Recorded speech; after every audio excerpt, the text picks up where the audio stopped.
On our third wedding anniversary, what I was waiting for was not a gift from my husband Jayu, but him bringing his white moonlight and a pair of twins into our home. He held that woman in his arms and told me that he and she were true love, that the children could not be without a father, and that I should give up the master bedroom to take good care of the three of them. I did not lose my temper. I calmly listened to all his demands, and an hour later I disappeared completely from his world. He will never know that everything he prides himself on was given by me, and what I can give him I can also take back with my own hands. My name is Shinzai, and I have been married to Jayu for exactly 3 years. Today is our third wedding anniversary. I started working from 5 in the morning, personally cooking several of his favorite dishes, all in the flavors of his hometown, set candles in the dining room, opened the treasured red wine he keeps, and even repaired by hand the damaged antique painting left by his grandfather as a 3-year anniversary gift. I sat at the dining table from 6 in the evening and waited until 11 at night. The food on the table went cold, the candles burned down halfway, and the huge Riverview villa was quiet, with only the ticking of the clock on the wall making this supposed to be warm anniversary feel especially cold. Over these 3 years, I had grown used to this kind of waiting. 3 years ago, I was a specially appointed ancient book and painting restoration expert at the Palace Museum, a renowned cultural relics restorer in the field, holding multiple cultural protection patents and running my own cultural preservation technology company, Zai Cultural Protection. But Jayu told me he didn't want to marry a wife who spent every day in the restoration room with glue on her hands. He wanted a warm home and a woman who could stand behind him and support him. I believed him, sheathed all my sharp edges, resigned from my special post at the Palace Museum, handed the company to my partner to manage, changed my name and went incognito, becoming his full-time wife behind the scenes. During the early stages of his startup, when the auction house was on the brink of bankruptcy, I put up 8 million of my dowry as his seed money. When he couldn't obtain relic auction qualifications, I used the family connections of my Jiangnan cultural preservation lineage to help him clear all the hurdles. When he repeatedly took fakes for real and nearly lost everything, I stayed up nights helping him authenticate and recover losses, even helping him build a complete relic appraisal system. I never told anyone about these things. I always felt that some things shouldn't be so neatly divided between spouses. I wanted someone who would sincerely treat me well and spend their life with me, not someone drawn by my family background or abilities. I thought my wholehearted devotion would surely win his genuine affection, but I didn't expect what I got in return was the most complete betrayal. The lock of the villa clicked as the code was entered and the door was pushed open. Jayu walked in. He smelled of alcohol and an unfamiliar woman's perfume. He didn't look at me, but turned aside and carefully supported a young woman as he entered. I knew that woman, Lin Weiwei, Jayu's childhood sweetheart, the white moonlight he talked about, the one he said had orphaned parents and a pitiable background. Over these 3 years that name had been like a thorn stabbing at my heart constantly. Jayu always said Lin Weiwei was frail and needed extra care. I endured for 3 years, always thinking that if I were sensible enough and virtuous enough, he would eventually place his heart with me. But I never expected him to bring her straight into our home, on our third wedding anniversary, and even bring 2 children. Lin Weiwei held one in her arms, another lay in the stroller, half-year-old twins whose features did to some extent resemble Jayu. He helped Lin Weiwei to the sofa in the living room and sat as if he were the man of the house, poured her warm water, handed her a cushion, and didn't look at me once, as if I, his legitimate wife, were invisible. Lin Weiwei leaned against the sofa, looked up at me with a look of pride and provocation, her hand gently stroking her lower belly. She said, "Sister Zai, sorry to bother you so late, it's just that I'm carrying Jayu's child. I just gave birth to twins and my body is weak. I'm uncomfortable at night. Jayu couldn't bear to leave me alone outside, so he had to bring me back." Her words were like a knife, stabbing hard into my heart. The hand I had resting by my side tightened slightly, my nails digging into my palm. Yet there was no pain. I looked up at Jayu and said, "Jayu, today is our third wedding anniversary. You brought her and the 2 children home. What does that mean?" Jayu finally looked at me. His face bore no trace of guilt, only impatience and arrogance. He stood up, came to where I was and looked down at me as if issuing an order. He said, "Shinzai, I won't beat around the bush. Wei Wei is carrying my child and gave me twins. They are the first grandchildren of the Duan family. From now on she will live here." I stared at him and asked, "And me?" Duan Jiayu sneered as if he'd heard a joke and said, "You, what can you do? Wei Wei suffered so much for me and gave birth to 2 children. Her body is badly depleted. It's all because you took Mrs. Lu's position and made her endure 3 years of grievance." He pointed at my nose, his tone full of violence, and continued, "Now, you move to the guest room and give up the master bedroom for Wei Wei and the children. Also, you've been a full-time wife for 3 years and are best at taking care of people from now on. The household chores and taking care of Wei Wei and the children will be your responsibility." Beside him, Lin Wei Wei put on a hypocritical expression and said, "Jiayu, stop it, don't make things hard for Sister Zai. I'm fine, as long as I can be with you, I don't care about anything." As she spoke, she deliberately clutched her belly and frowned as if in pain. Duan Jiayu immediately caught her anxiously, then turned to look at me, his gaze even crueler. He said, "Shanzai, look at what you've done to make Wei Wei like this. I'm telling you, don't be shameless. If you behave, I might let you keep your Mrs. Lu status. If not, get out of this house and leave with nothing." I looked at the man before me, the man I had loved for 3 years and sacrificed 3 years for, and the last warmth in my heart went completely cold. 3 years of giving, 3 years of endurance, 3 years of sincere care. In this moment, they shattered utterly, leaving not a speck behind. I didn't lose control, didn't cry, and didn't make a scene. I just looked at him calmly and asked, "Any other demands?" Duan Jiayu clearly hadn't expected me to agree so easily. He was stunned for a moment, then a smug smile spread across his face as if certain that without him I couldn't survive and would obediently follow his orders. He patted my shoulder and said, "That's right, a wise person knows the times. Behave, take good care of Wei Wei and the children, and I won't mistreat you." I didn't look at him again, nor at the triumphant Lin Wei Wei on the sofa. I turned and walked into the bedroom and closed the door. The moment the door shut, the calm on my face vanished without a trace, replaced by bone-deep cold. "Duan Jiayu, Lin Wei Wei, what you owe me, I will take back bit by bit, principal and interest." I picked up my phone, found the number saved as Lawyer Zhong, and dialed. The phone rang twice before being answered. A steady male voice came through and said, "President Shen, long time no contact, what can I do for you?"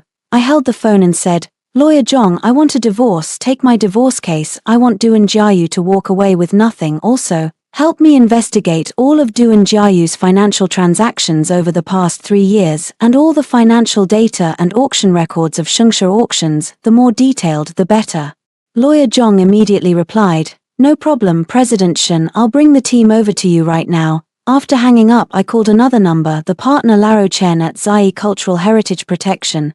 As soon as the call connected, Laro Chen's excited voice came through, "President Shen, you finally called. We've been waiting for you to come back all these years." I said, "Laro Chen, I'm returning to the company. Also, help me sort out Shengsha Auctions auction records for the past 3 years. I want to see how many fakes and how many illegal transactions there are." Laro Chen immediately responded, "No problem, President Shen, I'll get on it right away. Rest assured, we'll get everything clearly checked." After hanging up, I stared out at the river scene in the deep night and a cold smile curled at the corner of my mouth. "Duan Jiayu, didn't you think that if I left you I'd just be a housewife who only washes clothes and cooks? Then I'll show you what you threw away with your own hands, weren't you? Willing to give up your own home for your white moonlight? Then I'll show you how the auction empire you built with your own hands will turn to dust in my hands." Over the next hour, I packed all my documents and paperwork, and the jewelry and collectibles my mother left me, into a suitcase as fast as I could. I didn't take a single thing from this house, not even the furniture or appliances I'd bought myself. I didn't touch any of it. Looking at those things felt filthy to me when I pulled my suitcase out of the bedroom. Duan Jiayu was in the living room teasing the child with Lin Wei Wei. The two of them were laughing sweetly and didn't even glance at me. I didn't say a word to them and walked straight out of the villa's front door, closing it, and with it, closing the past between Duan Jiayu and me. I got into the car I'd arranged in advance, took out my phone and blocked all of Duan Jiayu's contact methods, including his family, his friends, and all relevant people at his company, blocked them all. The car slowly drove away. I watched the villa where I'd lived for 3 years shrink in the rearview mirror and felt no attachment. From this moment on, Duan Jiayu and I were severed completely. He was still with his white moonlight, dreaming his lofty dreams, completely unaware that everything in the country was about to be turned upside down. He had no idea that when he realized it, what awaited him would be a cataclysm. The car drove all the way to my private cultural relics preservation studio in the Old Town. I had bought this place before marriage. It has a separate restoration room and top-level security. Duan Jiayu never knew this place existed. I put my suitcase down. It was already dawn. I felt no sleepiness at all. I turned on the studio computer and logged into Zai Conservation's internal system. For the first time in 3 years as the founder, I checked all of the company's operational data. Lao Chen did not betray my trust. Over these 3 years under his management, Zai Conservation had grown better and better and had become the leading company in China's cultural preservation tech field, valued at over 10 billion yuan. Looking at the figures on the screen, I felt an extraordinary calm. For Duan Jiayu I had given up my career, given up my passion, and in the end I received the most complete betrayal. From today on I will be myself again, the Shen Zai who shines in the field of artifact restoration. At 8 in the morning, Lawyer Zhong arrived at the studio with his team bringing the preliminary investigation results. Lawyer Zhong put a stack of documents in front of me and said, "Ms. Shen, we did a preliminary check. In the first year of your marriage, Duan Jiayu began secretly transferring marital assets. He repeatedly used various pretexts to transfer joint savings and property to Lin Weiwei's name, with a total amount exceeding 20 million yuan. I flipped through the documents, looking at the bank statements, and a cold smile tugged at my mouth. As expected, he had been calculating from the start. Lawyer Zhong continued, "Also, you hold no shares in Shengshe Auction's equity structure.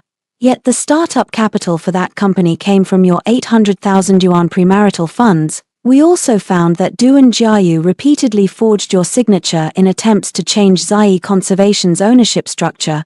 He failed only because you are the sole controlling shareholder." I nodded and said, "I understand. Organize all this evidence. We'll need it for the divorce." Lawyer Zhong immediately nodded. "Don't worry, we've already compiled and archived everything." At that moment, the studio TV interrupted with a morning entertainment news bulletin with an eye-catching headline: Shengshe Auctions CEO Duan Jiayu's wife Shen Zai absconds with company funds, commits adultery during marriage, flees home overnight. I glanced at the screen. Duan Jiayu was facing the camera, drowning in tears as he played the martyr, claiming he had doted on me for 3 years, yet I had run off with over 100 million of the company's funds, had an affair with another man during the marriage, and fled home overnight, leaving him alone and miserable. He even produced forged chat logs and fake transfer receipts to support his story. Beneath the story, there were already a large number of comments, netizens stirred up by him, all insulting me as materialistic and promiscuous, accusing me of betraying Duan Jiayu. Lawyer Zhong looked at the report, his face flushed with anger, and said, "Ms. Shen, this Duan Jiayu has gone too far. He not only cheated first but is now turning it around and smearing you online. We must issue a statement immediately to clear this up." I watched the tearful Duan Jiayu on the TV with no ripple of emotion on my face and said calmly, "No need to rush. The higher he jumps now, the harder he'll fall later. I know Duan Jiayu too well. He wants to strike first, paint himself as the victim, dump all the filth on me so I'll be ruined in the industry and forced to return to beg him, but he doesn't know that I don't care about these rumors at all. What I intend to do is utterly destroy everything he is proud of." I picked up my phone and called Old Chen, saying, "Old Chen, is Shengshe Auction's annual spring auction in 3 days?" Old Chen immediately replied, "Yes, Mr. Shen, in 3 days at the International Convention and Exhibition Center. This is their most important auction of the year. I heard the finale features a Tangyan ancient painting reputed to be a solitary genuine piece with a starting bid of 80 million. Duan Jiayu wants to rely on this auction to turn the company's financial crisis around." I smiled and said, "Fine, I know, get me a ticket for this auction, the front row." Old Chen promptly replied, "No problem, Mr. Shen, I'll arrange it right away." After hanging up, Lawyer Zhong looked at me with confusion and asked, "Mr. Shen, are you going to attend their auction?" I nodded and said, "Yes, isn't he hoping to revive himself through this auction? Then I will personally crush his last hope completely." In the next 2 days, Duan Jiayu's reputation online was smeared to the extreme. He gave interviews to multiple media outlets, playing the victim again and again, smearing me. He even released normal photos with male friends, forged as evidence that I had an affair. The whole internet was blasting me. Under Shungsha Auction's official account, there were only sympathetic comments toward Duan Jiayu. Many people even went to Jiyi Cultural Relics Protection's official account to curse me as a predatory scumbag. The partners at Jiyi Cultural Relics Protection were anxious and kept calling me, asking me to issue a statement to clarify. I suppressed them one by one. They didn't know I was laying a trap that would ensure Duan Jiayu would never rise again. In these 2 days, I led my team to comb through nearly 3 years of Shungsha Auction's records, uncovering dozens of pieces that were proven fakes and even clues of his illegal sale of nationally restricted relics. At the same time, I found all the information about the spring auctions. Finale Tang Yin painting. One glance told me it was a high-grade counterfeit, and I even identified the person who copied the counterfeit and obtained complete evidence. Everything was ready. On the day before the auction, Duan Jiayu was still giving media interviews, facing the camera and declaring that he had sent me a lawyer's letter that he would divorce me, recover the assets I had taken away, and make it impossible for me to survive in the cultural relic protection and auction industries. After the interview video circulated, the whole internet cheered for him, praising his spine. I watched the arrogant Duan Jiayu in the video and curled my lips into a cold smile. Duan Jiayu, you can keep dancing. Tomorrow is your death day. On the day of the auction, Shungsha Auctions held its annual spring sale at the International Convention and Exhibition Center. Renowned collectors and entrepreneurs from across the country attended, along with hundreds of media outlets. The auction was streamed live across the internet, and as soon as it began, the online viewership surpassed 5 million. Duan Jiayu stood on stage in a bespoke suit, delivering an opening speech full of vigor. Facing the camera, he once again hinted that he had been betrayed by his wife but remained devoted to his work. Drawing rounds of applause from the audience, he believed this auction would be the start of his grand turnaround. Little did he know, it was the prelude to his plunge into the abyss. The auction proceeded smoothly. Lot after lot was sold as prices climbed. Duan Jiayu sat in the audience with an increasingly smug smile. At last, the finale arrived. The auctioneer introduced grandly that the next lot was the centerpiece of the event, the authentic Ming Dynasty Tang Yin painting. Fishing and seclusion in mountain streams. After authentication by several authoritative experts, it was confirmed as a unique late-period work by Tang Yin. With a starting bid of 80 million yuan, a murmur of astonishment rose from the crowd, followed by a flurry of bids: 85 million, 90 million, 100 million, 112 million. The price soared to 112 million, and nobody at the venue raised the bid further. The auctioneer raised his gavel and called out loudly, 112 million first, 112 million second. Just as he was about to bring the gavel down and call the third, a calm female voice suddenly rang out from the front row of the hall, "Wait!" The entire room fell silent in an instant and every gaze snapped to me. Duan Jiayu, sitting in the audience, froze the moment he saw me. The smile on his face instantly stiffened, his eyes wide with disbelief as he stared at me. He never expected that the woman he had smeared across the internet and who fled home in the dead of night would suddenly appear at his auction. The live chat exploded immediately. "Holy, isn't that Shenziyi, Duan Jiayu's cheating wife? What is she doing here? My God, she's got nerve, running straight into the auction like that. The show is starting. I want to see what she's planning." I stood up and walked step by step toward the stage, wearing a sharply tailored white suit, my long hair pinned up, giving off a cool, competent air, completely different from the housewife Duan Jiayu described as someone who only pockets money and runs. The auctioneer froze, unsure what to do. Duan Jiayu immediately reacted, sprang to his feet and shouted at me, "Shenziyi, what are you doing here? This isn't a place for you. Security, throw her out." 2 guards rushed over to drag me away. I raised a hand to stop them and spoke calmly, "I'm not here to make trouble today, I'm here to expose a fraud." I turned to the auctioneer on stage and said, "This so-called Tang Yin fishing in mountain streams painting is not an original at all, it's a high-quality forgery."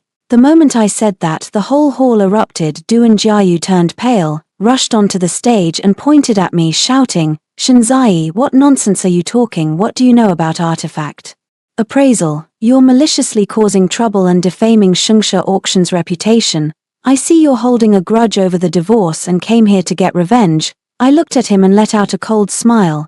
Duan Jiayu, whether I know about artifact appraisal or not, isn't that clear in your heart? Who helped your auction house obtain the top-level qualification for artifact auctions? Who helped you recover when you repeatedly accepted forgeries and nearly lost everything? Those words left Duan Jiayu momentarily speechless, his face flushing red and pale in turns. I looked at all the buyers and the media in the audience and spoke word by word.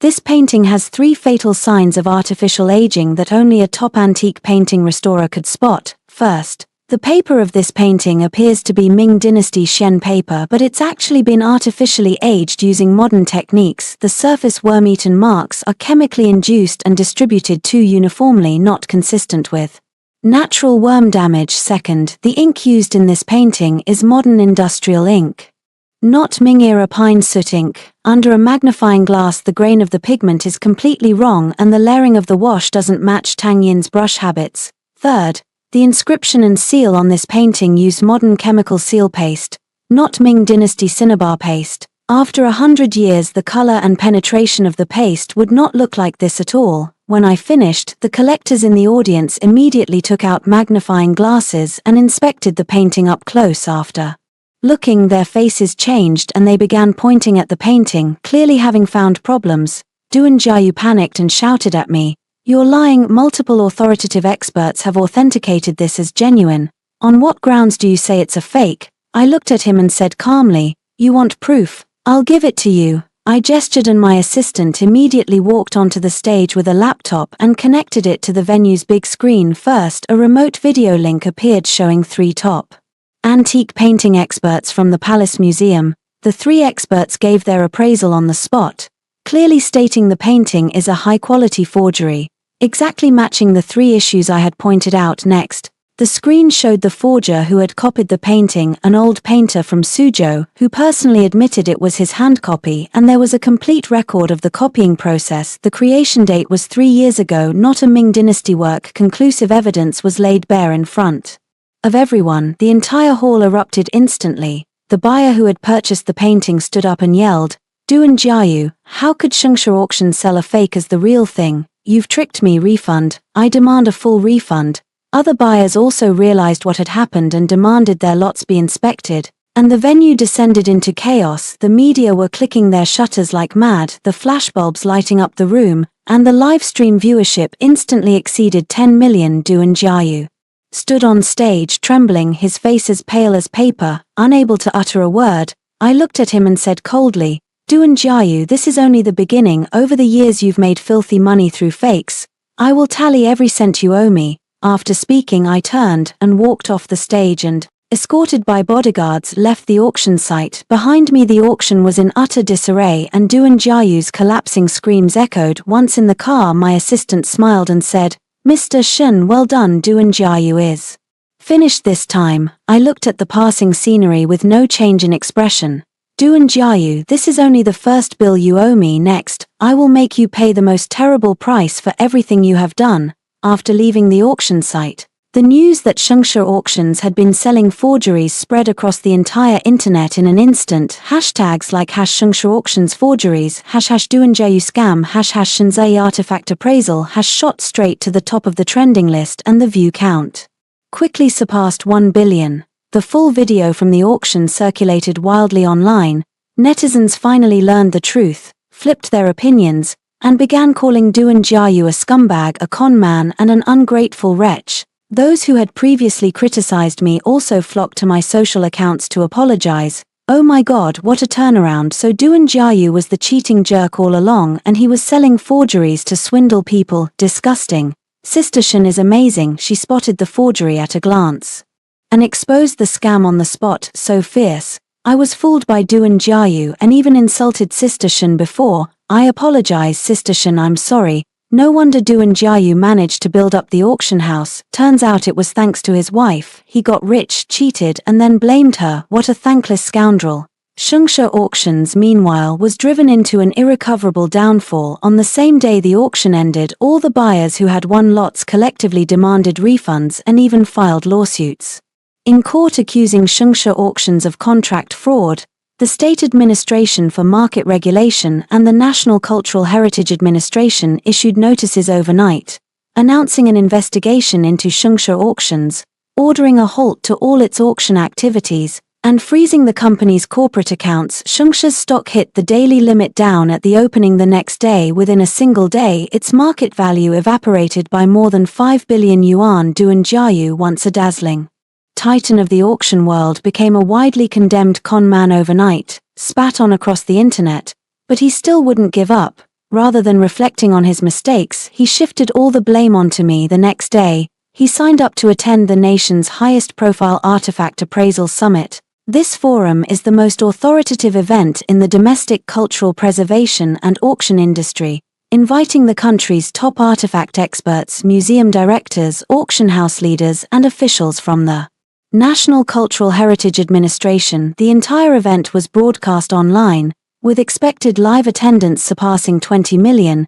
He intended to use the forum to whitewash himself again, smear me, and salvage his reputation. On the day of the forum, I received an invitation from the organizers inviting me to attend as a specially appointed expert of the Palace Museum and deliver the keynote speech. Of course, I wasn't going to pass up the opportunity. On the day of the forum, the Beijing International Conference Center was packed. Duan Jiayu, as a special guest, was the first to take the stage. Standing at the podium facing millions of livestream cameras, he once again poured out his tears and played the victim. He began, "Leaders, experts, viewers in the live stream, hello. I am Duan Jiayu of Shungsha Auction. Recently, because of an incident at an auction and a marital dispute between my wife and me, the industry has suffered a negative impact. I am here to apologize to everyone, but I must clarify, the lot at that auction was absolutely authentic. It was my wife, Shen who, out of spite after our divorce, maliciously forged evidence to smear me and Shungsha Auction's reputation." He paused, then continued, "Many people think my auction house achieved its status thanks to Shen, but I want to say her little skill in artifact appraisal was learned from me. What does a housewife know about artifact appraisal? She read a couple of books and pretended to be an expert. She not only maliciously defamed my company, she had an affair with the country's richest man Lu Zian during our marriage, absconded with a massive sum of the company's funds, and fled overnight. I am the true victim." He grew more and more impassioned, casting himself as a betrayed and slandered victim. Those in the audience who didn't know the truth even began to applaud him. In the livestream comments, some viewers swayed by his rhetoric began to sympathize with him, just as he was reaching the climax of his self-pity and felt he had been exonerated. The forum host suddenly said, "Next, please join me in giving a warm round of applause to welcome Palace Museum specially appointed expert, national-level cultural relics restorer, and founder of Zai Cultural Heritage Protection, MS Shen Zai, to the stage to deliver the keynote speech." The moment those words were spoken, the entire hall fell silent. The smile on Duan Jiayu's face froze instantly. He whipped his head toward the stage entrance. I walked onto the podium composedly in a black suit and high heels. Every eye in the room turned to me in unison, camera flashes flashing non-stop, and the live stream comments exploded. "Damn, Sister Shen is here, the real star has arrived. Oh my god, the organizers are brilliant. They just said she's a housewife turned expert, and now she's on stage as a specially appointed expert. Hilarious." Duan Jiayu's face is completely white, major public humiliation. "I've already brought my little stool, sitting here waiting for Sister Shen to slap him down." I walked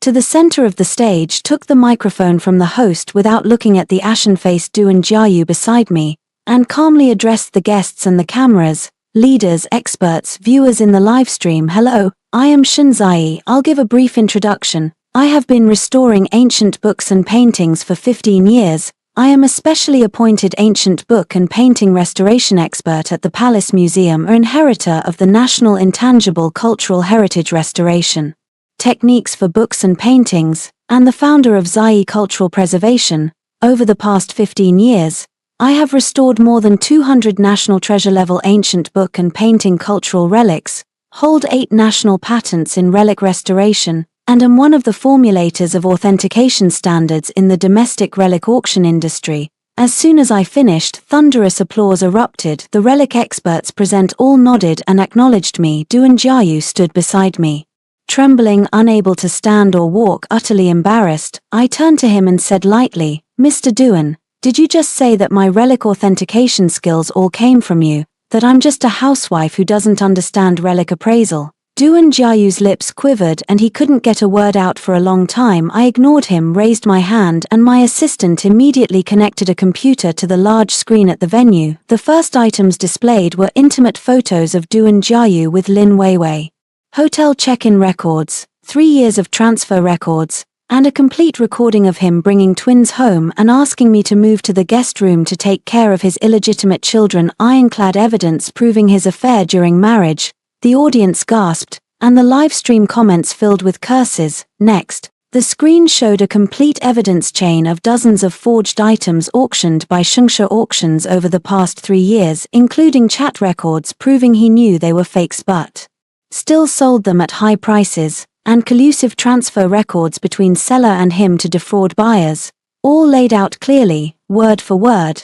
Then, records appeared showing his spreading rumors across the internet to maliciously smear me, fabricating evidence of my infidelity, as well as multiple instances of transferring marital assets and forging signatures in an attempt to seize Zai Cultural Preservation's shares. All the evidence was presented clearly before the national audience. Doan Jiayu's lies were shredded, leaving him utterly exposed. I looked at Doan Jiayu, who stood on stage with a deathly pale face, and spoke slowly and distinctly. Doan Jiayu, do you say your auction house achieved what it has today all because of you? Then let me tell you, the startup capital for your company was my 8 million in premarital assets. You obtained a top-tier relic auction license because of my family's connections and my professional endorsement. The many times you neared bankruptcy were because I stayed up late to authenticate artifacts for you and helped you recover losses. Everything you have today is all thanks to me, and you repaid me with ingratitude, cheating during our marriage, bringing your illegitimate child into the household, and then turning it around to smear me across the internet. Put your hand on your conscience and ask yourself, are you worthy? As those words fell, the audience immediately burst into sustained, enthusiastic applause. The forum organizer immediately walked up to the stage, bowed deeply to the audience and the cameras, and said, ladies and gentlemen, dear netizens, we are very sorry. Due to our vetting error, Mr. Doan Jiayu, who has displayed poor conduct and is suspected of illegal activity, was allowed to appear on this sacred forum stage. I now announce the immediate revocation of Mr. Doan Jiayu's participation qualification. He will be permanently placed on the national blacklist for cultural relic protection and the auction industry. At the same time, we will fully cooperate with regulatory authorities to investigate Shengshe Auctions' illegal actions. Leaders from the State Administration of Cultural Heritage also stated on the spot that they will conduct a serious investigation into Shengshe Auctions' illegal activities and severely crack down on forgery, fraud and illegal trading in the relic auction industry. With no leniency, security immediately went on stage and escorted the distraught Doan Jiayu out of the venue. As he was escorted out, reporters swarmed him so tightly there was no room to breathe, hurling one sharp question after another. He couldn't even lift his head, completely socially dead. I, standing at the podium, finished my keynote, shared my technical innovations in the restoration of ancient paintings and calligraphy and my philosophy on relic preservation, winning the high recognition of the experts present and sustained applause. The forum live stream ultimately concluded triumphantly with my decisive public takedown. The entire internet reversed course. Netizens called Doan Jiayu an ungrateful wretch, a cad, a liar, and said I was the true leading lady. So fierce, my first cathartic takedown of a scumbag was a resounding victory. And this was only the beginning of Doan Jiayu's nightmare. Next, I will completely cut off all his commercial lifelines and make him pay the most bitter price for what he has done. After the forum ended, the State Administration of Cultural Heritage, the State Administration for Market Regulation and the State Taxation Administration jointly formed an investigation team to carry out a comprehensive probe into Shengshe Auctions.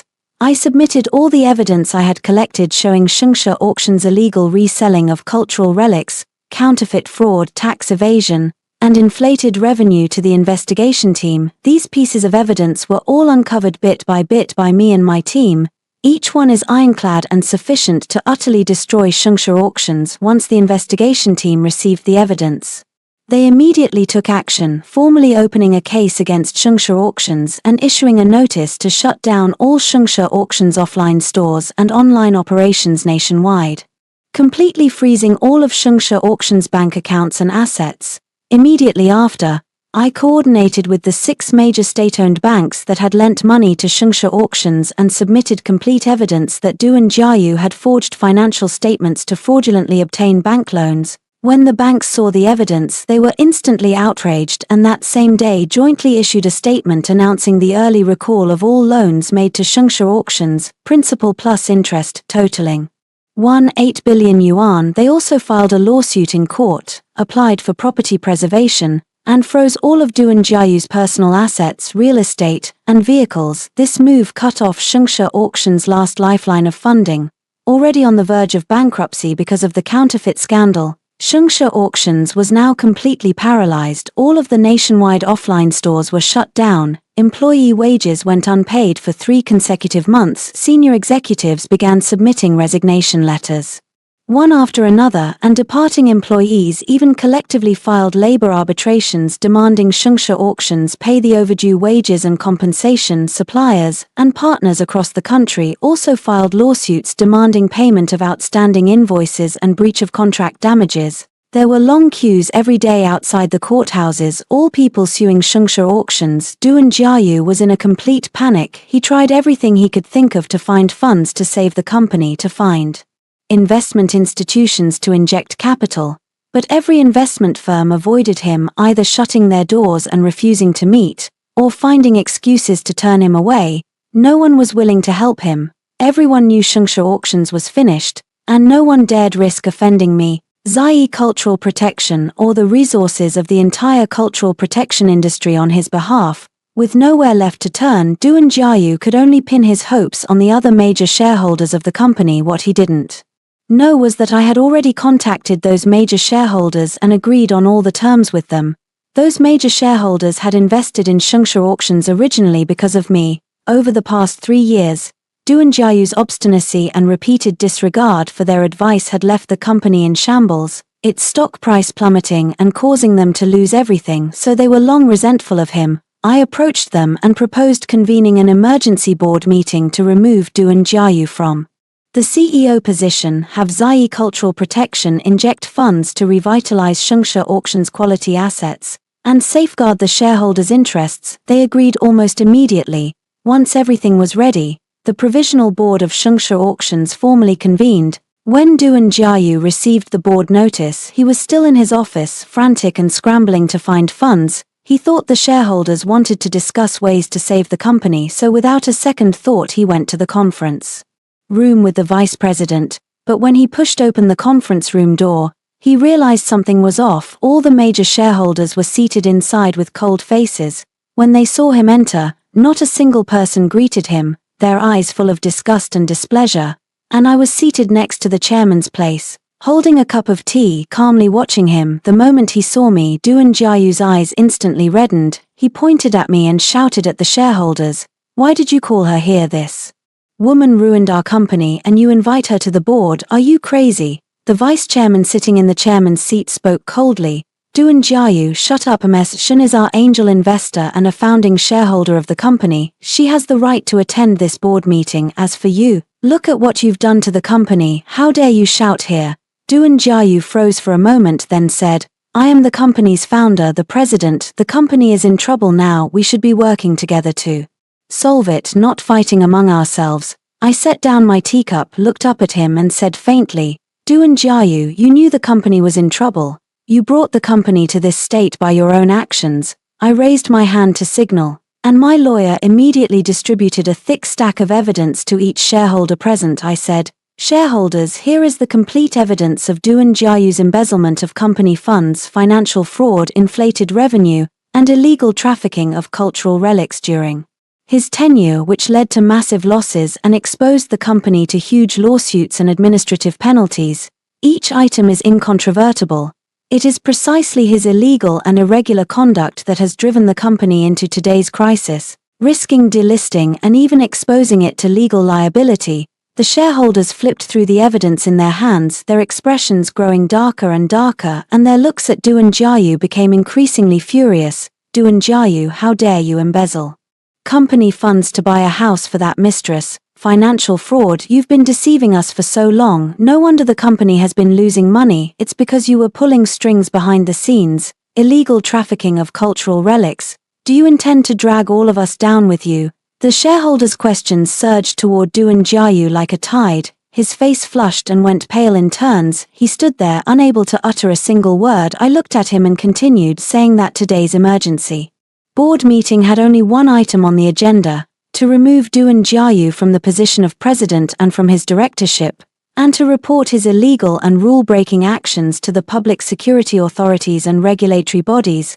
The vice chairman immediately spoke up. Now we will hold a vote. Shareholders in favor of dismissing Duan Jiayu as president and director, please raise your hands. No sooner had he finished than all the shareholders present raised their hands in unison. The final vote showed that 75% of the shareholders voted in favor, and the dismissal motion was formally passed. Duan Jiayu, seeing every hand raised, panicked completely. He rushed forward trying to tear up the voting results, shouting wildly, "You can't do this to me, I'm the founder of the company, you can't remove me." The security guards at the door immediately rushed in and restrained the out-of-control Duan Jiayu. The vice chairman looked at him and said coldly, "Duan Jiayu, from this moment on you are officially removed from your positions as president and director.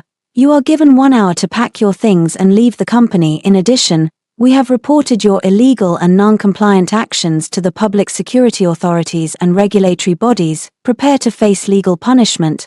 Duan Jiayu looked at everyone present, then at me sitting there with a calm face, and finally understood it had all been my setup. It was I who, in concert with all the shareholders, had completely kicked him out of this company that had only become successful because of me. His eyes red, he glared at me and ground his teeth as he hissed, "Shenzai, it's you, it's all you, I won't let you get away with this." I looked at him and said coldly, "Duan Jiayu, this company was built up with my help.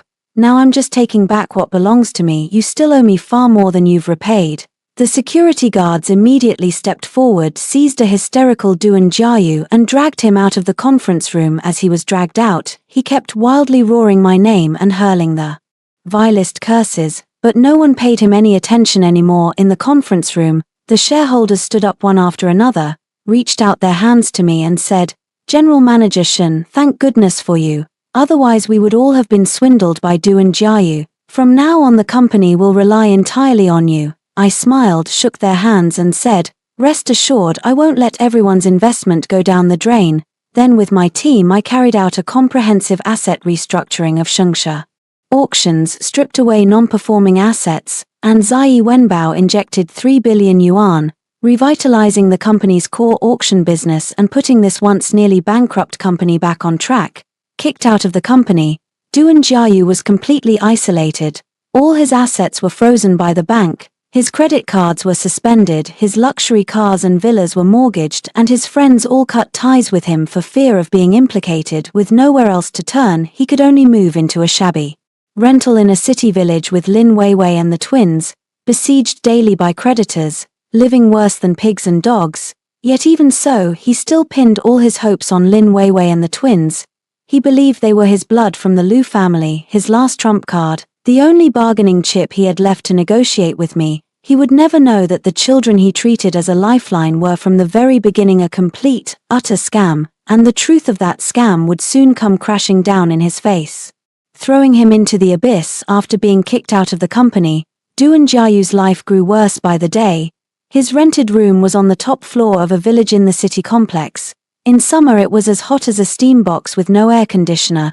In winter it leaked cold air, and when it rained the roof would leak. It was worlds apart from the million-yuan riverside villa he used to live in. He had gone from CEO of a publicly listed company worth billions to a penniless, debt-ridden defaulter restricted from high-end consumption, no high-speed trains or planes, and every day he had to hide in the rental, afraid to go out for fear creditors would block him. And Lin Weiwei, seeing Duan Jiayu utterly ruined and stripped of his former glory, gradually revealed her true colors. She no longer pretended to be fragile and helpless. Every day she screamed and made a scene at him, calling him incompetent and useless, unable to even support his own woman and children. "Duan Jiayu, look at you now, can't even afford a can of formula. I was blind to follow you. I've had enough of this shabby place. Not even a private bathroom. If you don't get money, I'm taking the kids and leaving. You told me I'd be a rich wife, living in a big villa, so where is it? Now we can barely eat. You're a liar.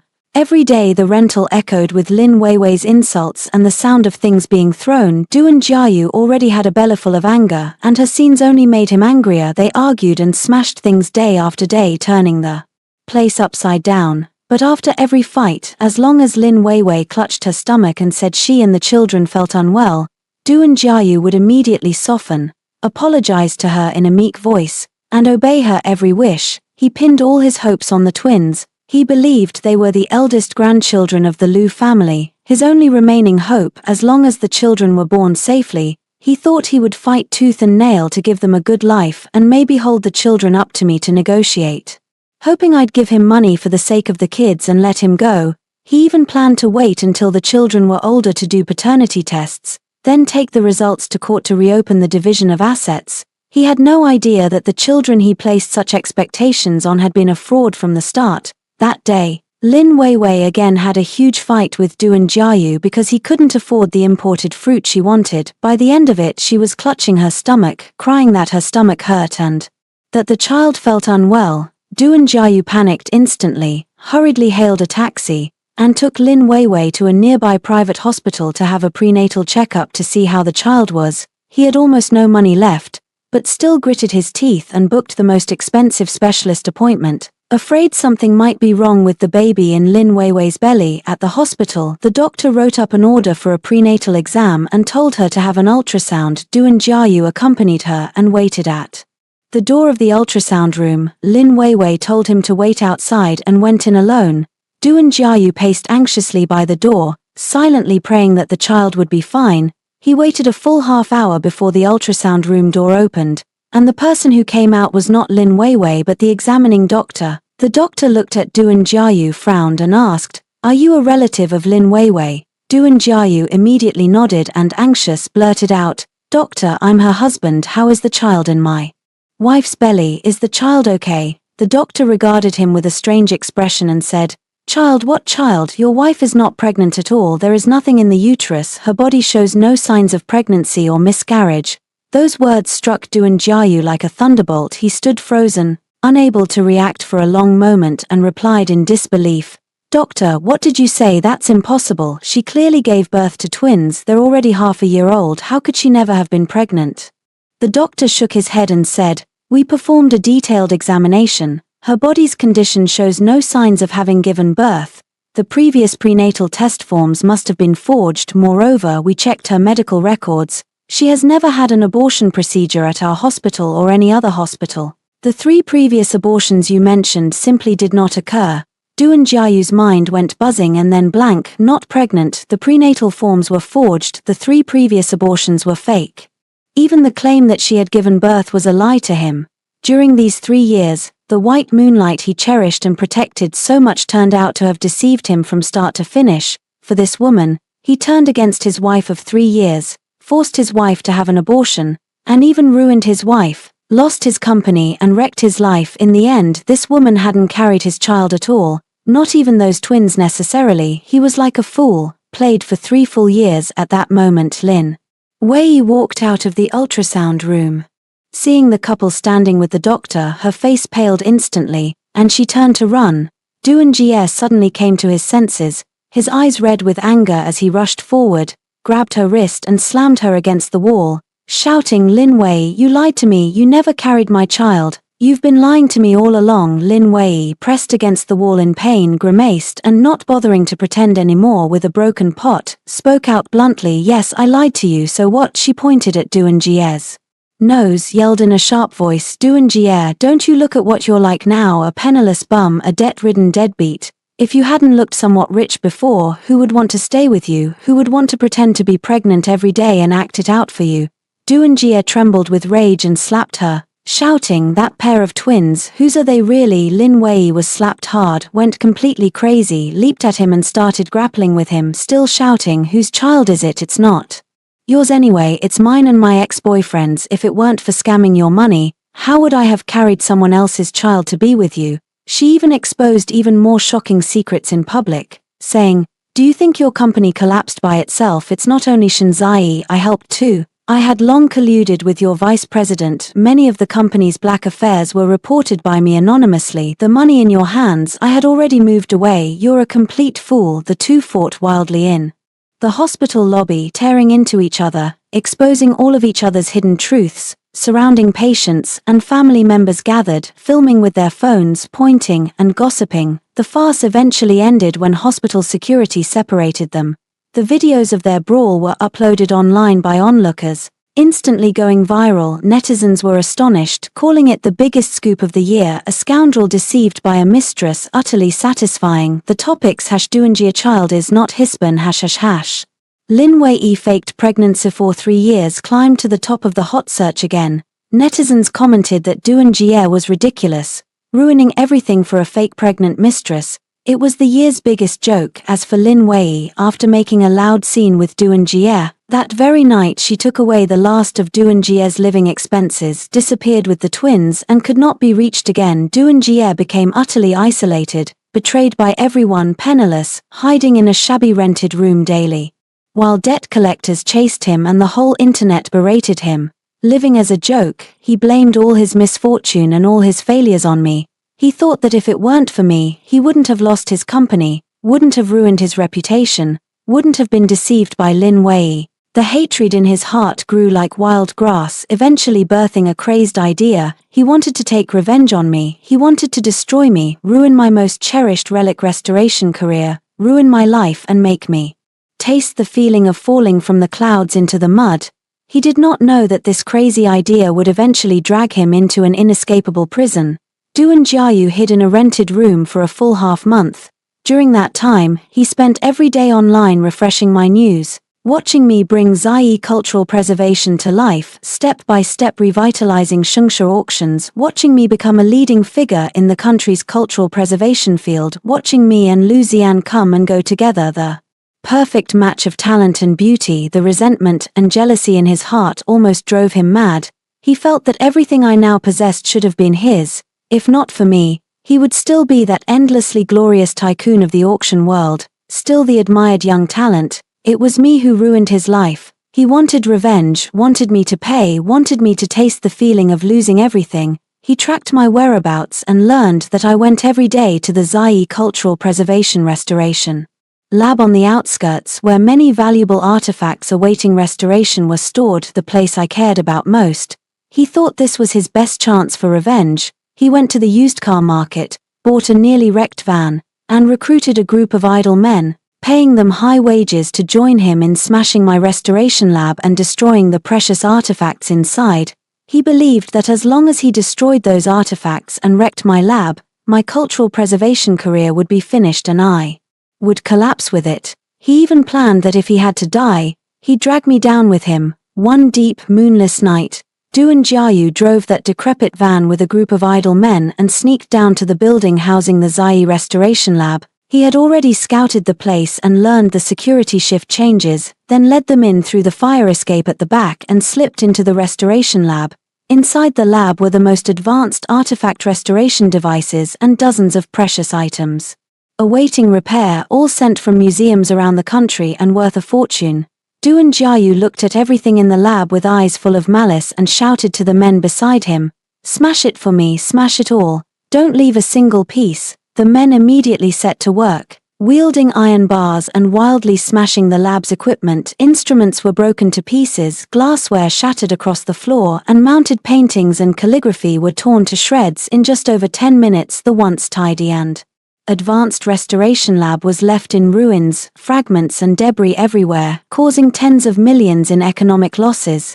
Even worse, several precious artifacts were damaged, constituting the crime of intentional destruction of cultural relics. Doonjia watched the wrecked lab with a sick sense of pleasure swelling in his chest. He felt that he had destroyed what I cared for most, that my career was finished and his revenge was finally complete. He led his men to quickly leave the lab and fled. He thought he'd executed the plan flawlessly, leaving no trace, but he didn't expect that the lab's high-definition surveillance had clearly recorded the entire smashing incident, capturing even his face in detail.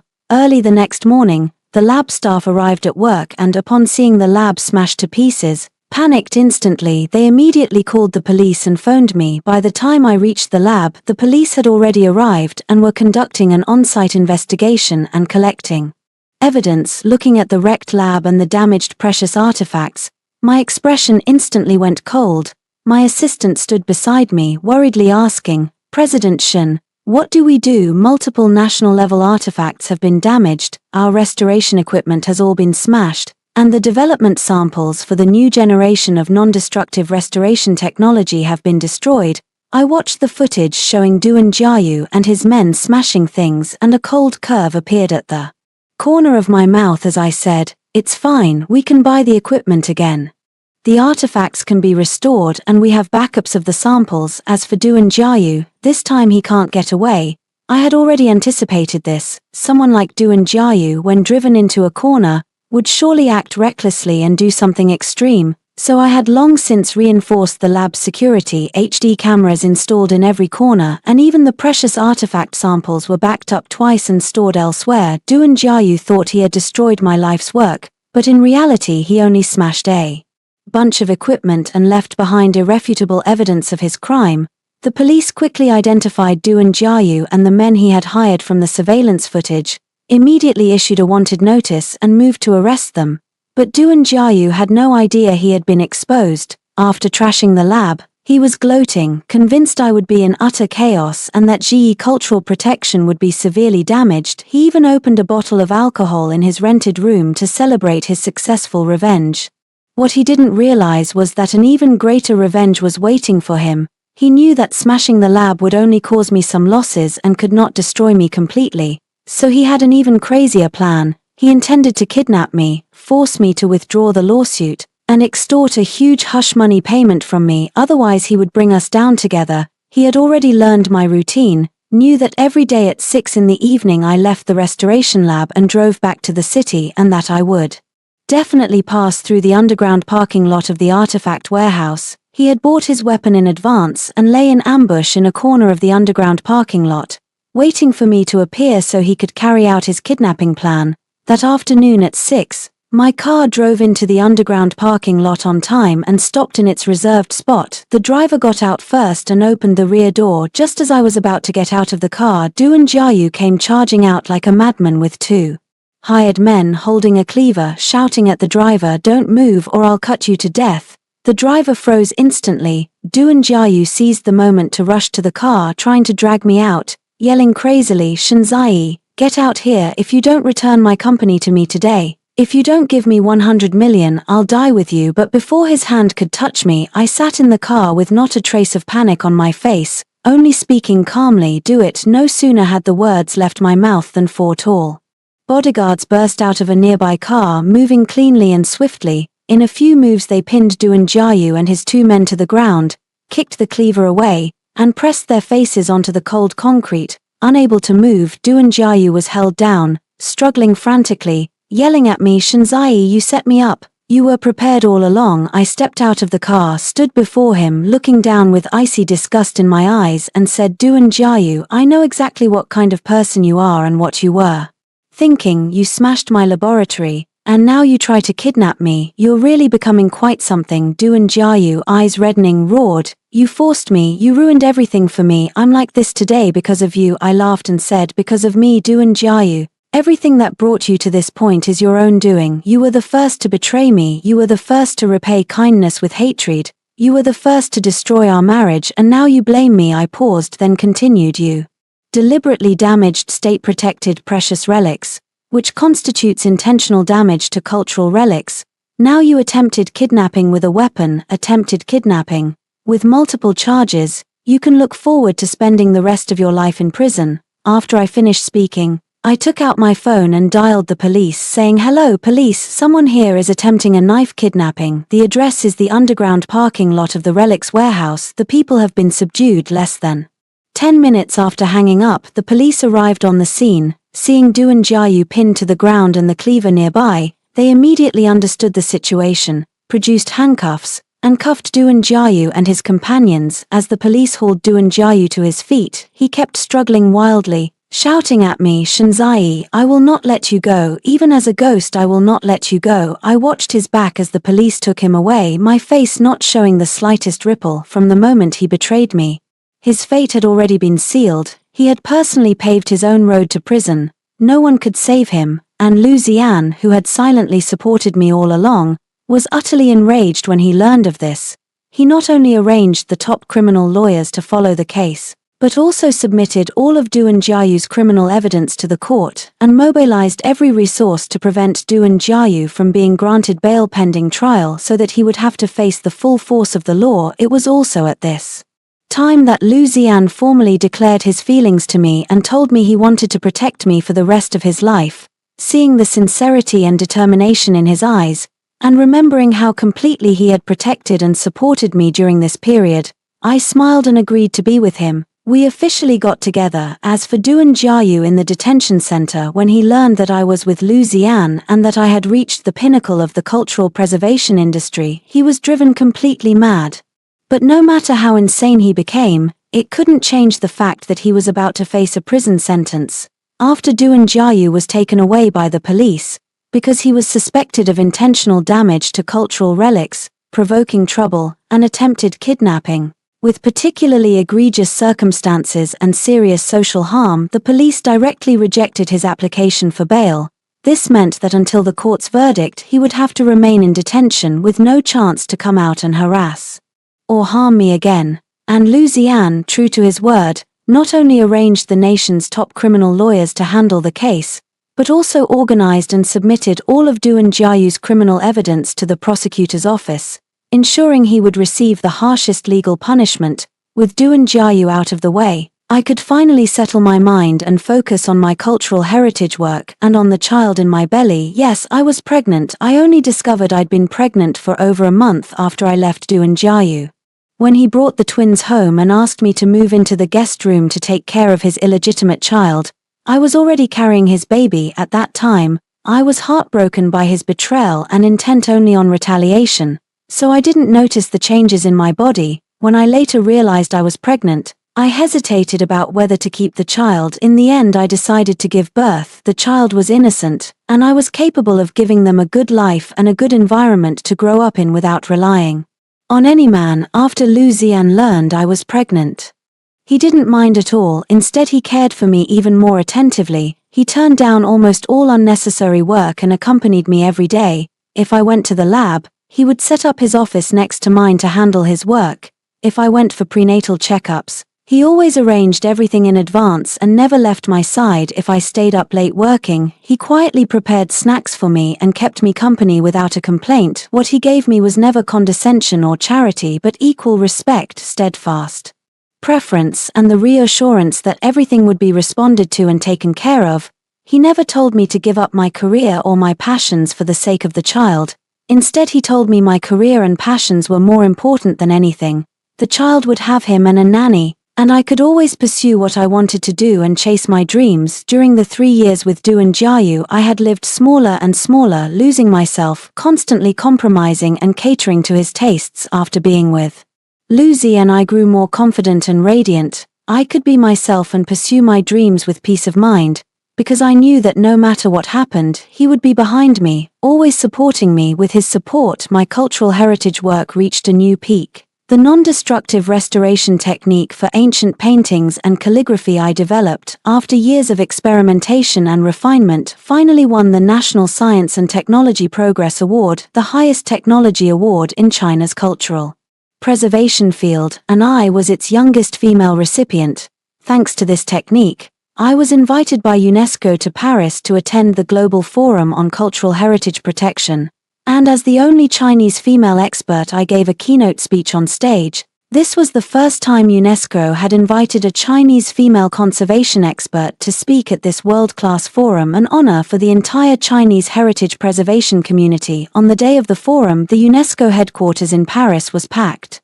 Conservators, museum directors, and cultural officials from around the world had gathered. Lu Zian accompanied me to Paris and sat in the front row, looking at me with eyes full of tenderness and encouragement. I wore a Chinese qipao embroidered with the tendril pattern I had stitched myself and walked to the podium with composure. A warm round of applause broke out and all eyes turned to me. From the lectern in fluent English, I shared my non-destructive restoration technique for ancient paintings and calligraphy, discussed China's conservation philosophy, and outlined China's efforts and achievements in cultural heritage protection. My speech was logically clear, offered original insights, and the technical results stunned the audience. Experts nodded frequently and applause broke out repeatedly. At the end of my speech, looking at everyone in the audience, I said word by word, cultural relics are the memory of a people and the inheritance of civilization. Cultural relic restoration is about making shattered memories whole again, about reviving millennia-old civilizations. China's restoration techniques have been passed down for over 1,000 years. They are not antiques but living skills, technologies that can contribute to global cultural heritage preservation.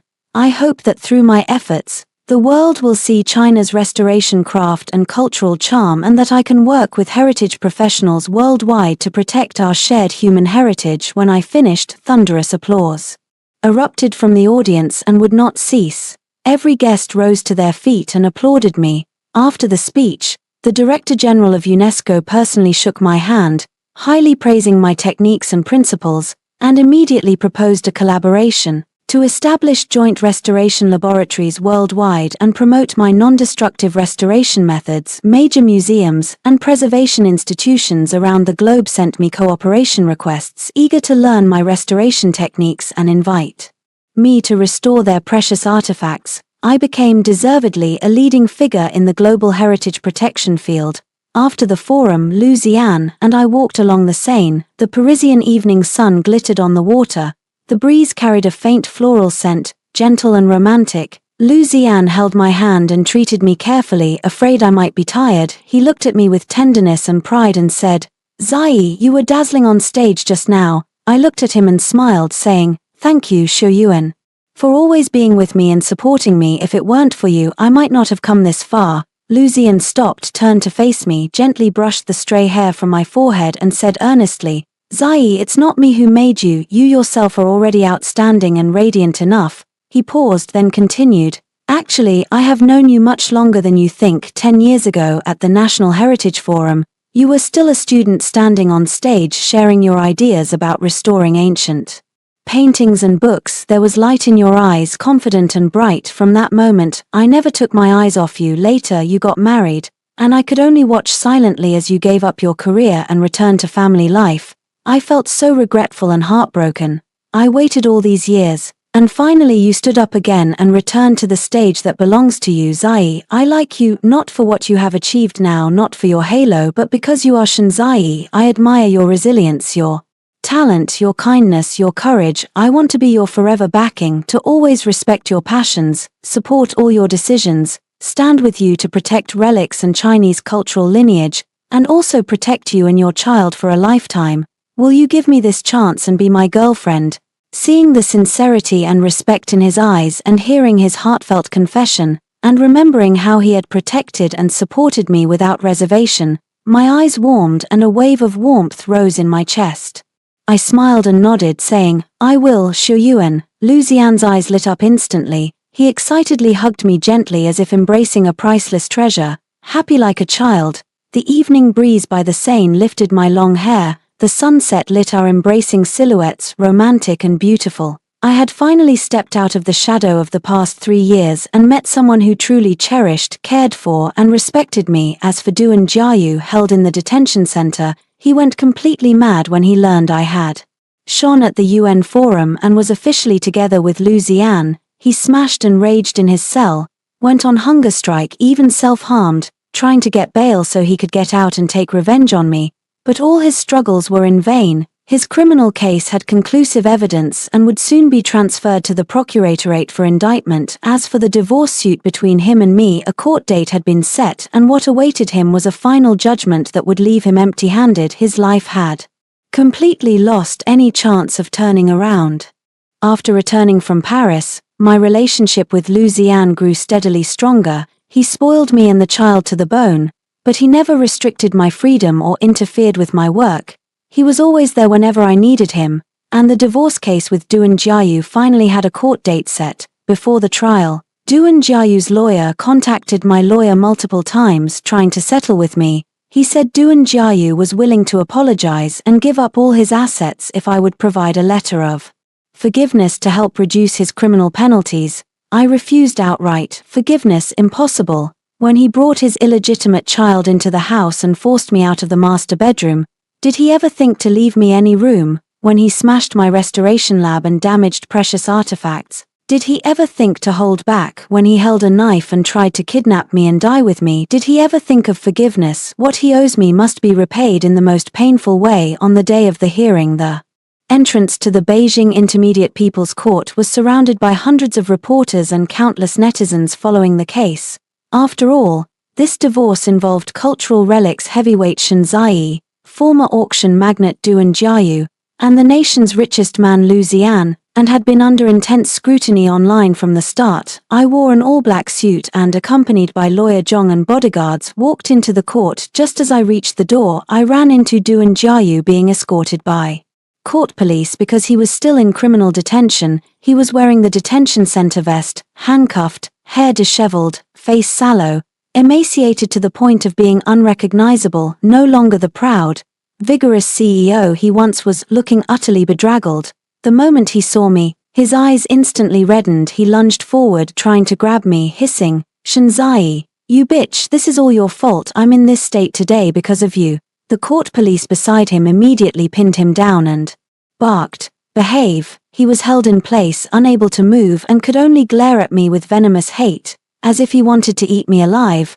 I looked at him with not a flicker of emotion, as if staring at a stranger, stepped around him and walked straight into the courtroom. The gallery was packed with reporters and members of the public following the case. The entire trial was being recorded and filmed, open and transparent. The judge struck the gavel and announced the trial officially opened. The first to speak was Doan Jiayu's lawyer. He rose, addressed the judge and said, "Your Honor, my client Doan Jiayu and the plaintiff Ms. Shen Ziyi dated for 1 year and have been married for 3 years. Their relationship has a deep foundation. This marital crisis was caused by my client's momentary lapse in judgment and mistake. He is now deeply remorseful and hopes the plaintiff will give him a chance to reform and withdraw the divorce suit. Furthermore, my client believes that the plaintiff's Ziyi Wenbao Company, all cultural relic collections and patent revenues were expanded during the marriage, and all income generated thereby is marital property. We request the court to lawfully adjudicate a division transferring 50% of the plaintiff's assets to my client, the total value of which exceeds 10 billion yuan. The moment those words came out, the gallery erupted in uproar. Reporters bent their heads to take notes, and the live stream was filled with jeers. People have seen shamelessness before, but never anything like this. Doan Jiayu cheated during the marriage, forced his wife to leave with nothing, even tried to kill her. And now he still has the nerve to demand a share of his wife's premarital assets. It's utterly absurd. Doan Jiayu, seated in the defendant's chair, immediately spoke up, "Your Honor, Ziyi Wenbao may have been established before the marriage, but during our 3 years of marriage its scale expanded dozens of times. The money it earned was made during the marriage and should rightfully be marital property. I contributed so much to this family. Even if we get divorced, I deserve half." He even turned it around on her, speaking through tears, "Your Honor, it was the plaintiff who had an affair with Lu Zayans. During our marriage she had an improper relationship with him and colluded with him to ruin my company, kicking me out and destroying my career. She is the one at fault in the marriage. The one who should leave with nothing is her." Watching him twist the truth like that, I couldn't help but laugh. When it was our turn to speak, lawyer Zhong rose and addressed the judge calmly, "Your Honor, first, my client firmly requests a divorce. The defendant, Doan Jiayu, maintained an improper cohabiting relationship with a third party, Lin Weiwei, for as long as 3 years during the marriage, even fathering a child out of wedlock. While the plaintiff was pregnant, he brought the third party into the household, forced the plaintiff to move out of the master bedroom and cared for the third party and the illegitimate child. This constitutes a serious marital fault." After saying this, lawyer Zhong submitted the first set of evidence to the court: cohabitation records of Doan Jiayu and Lin Weiwei, hotel check-in records, intimate photos, and videos. and the full audio recording of him forcing the plaintiff out of the master bedroom ironclad proof. The gallery erupted again and Doo Jiayu's face went pale. Lawyer Zhong continued. Secondly, the defendants claim that Zai Wenbao's assets are marital property is completely unfounded. Zai Wenbao was fully founded and funded by the plaintiff, Ms. Shen Zai. Before the marriage, all core patents and artifact collections are the plaintiff's premarital personal property. During the marriage, the defendant never provided any help in operating Zai Wenbao and even repeatedly belittled and denied the plaintiff's career. Therefore, all of Zai Wenbao's assets are the plaintiff's personal property and have nothing to do with the defendant. With that, the second set of evidence was presented to the court.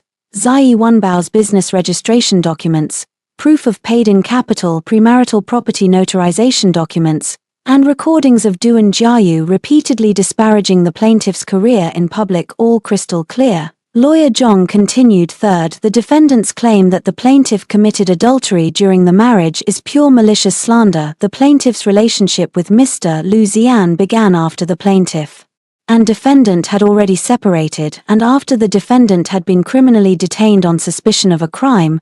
There was no marital infidelity. On the contrary, the defendant not only committed adultery during the marriage, but also maliciously transferred marital assets, even purchasing a large accidental insurance policy with the intent to manufacture a medical accident during the plaintiff's abortion surgery and murder the plaintiff, an extremely heinous nature. After finishing, the final set of evidence was presented in full in court, bank statements showing Doo Jiayu's transfers of assets, the accidental insurance policy he purchased, chat records showing collusion with the doctor, and the police filing notice for his intentional damage of cultural relics and attempted kidnapping. Incontrovertible evidence. With all the evidence submitted, the courtroom fell utterly silent. The judge looked at Doo Jiayu in the defendant's dock and said, "Defendant, do you have anything to state?" Doo Jiayu, seeing the pile of evidence on the table, completely panicked. He jumped up and shouted at me, "Shen Zai, you plotted against me. You've been scheming since the beginning, you poisonous woman." The judge immediately struck the gavel and reprimanded, "Defendant, silence. Disrupting the court will result in a warning." Doo Jiayu slumped back in the dock, his face ashen, unable to say another word. After a half-hour deliberation by the collegial panel, the judge reconvened court, struck the gavel and announced the verdict. The judge said, "This court finds that the defendant Doo Jiayu committed multiple serious faults during the marriage, including adultery, cohabitation with another, malicious transfer of marital property, and intent to murder the plaintiff. The plaintiff, Ms. Shen Zai, firmly requests a divorce. The marital relationship has indeed broken down with no possibility of reconciliation. The judgment is as follows. 1. The plaintiff Shen Zai is granted a divorce from the defendant Doo Jiayu. 2. Due to the defendant Doo Jiayu's major fault during the marriage, he is ordered to leave empty-handed and has no right to any division of the plaintiff Shen Zai's premarital personal property or personal income during the marriage. 3. The defendant Doo Jiayu shall, within 10 days after this judgment takes effect, compensate the plaintiff Shen Zai with 800,000 renminbi for emotional damages. 4. All of the defendant Doo Jiayu's claims are dismissed. The gavel fell and the trial ended. Applause erupted in the gallery and reporters swarmed forward, taking photos of me non-stop. The whole internet exploded. The related topic shot to the top of the trending list. Netizens applauded, saying the verdict was satisfying and that the scumbag deserved to leave empty-handed.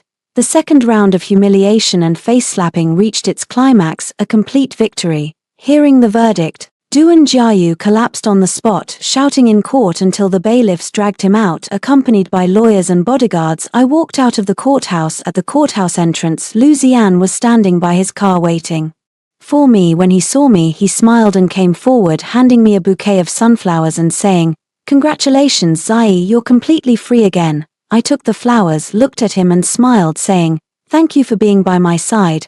Lu Zian reached out, gently brushed the stray hair from my forehead, and said softly, "From now on no one will ever bully you again." Sunshine poured over us, warm and dazzling. I knew that the 3-year nightmare had finally come to an end. As for Doo Jiayu, what awaited him was the harshest criminal sentence under the law and a life behind bars without light. After the divorce judgment, Doo Jiayu appealed to the Beijing High Court. Dissatisfied with the decision, He felt the court's ruling was unfair. He had to get a share of my assets, otherwise he could never turn his life around. But his appeal was rejected in court by the High Court, which upheld the original judgment. He completely lost any possibility of dividing my property. Even his last sliver of hope was shattered, and his criminal case finally reached its final trial. The Beijing Intermediate People's Court held a public hearing on multiple charges against Du Jiayu, including trading in illicit cultural relics, contract fraud, tax evasion, intentional damage to cultural relics, picking quarrels and provoking trouble, and attempted intentional homicide. The entire trial was live-streamed online. The number of viewers exceeded 80 million. Countless netizens waited in the livestream room to see Du Jiayu's ultimate fate. I did not go to the trial. I only had my lawyer follow it throughout and submit all the evidence.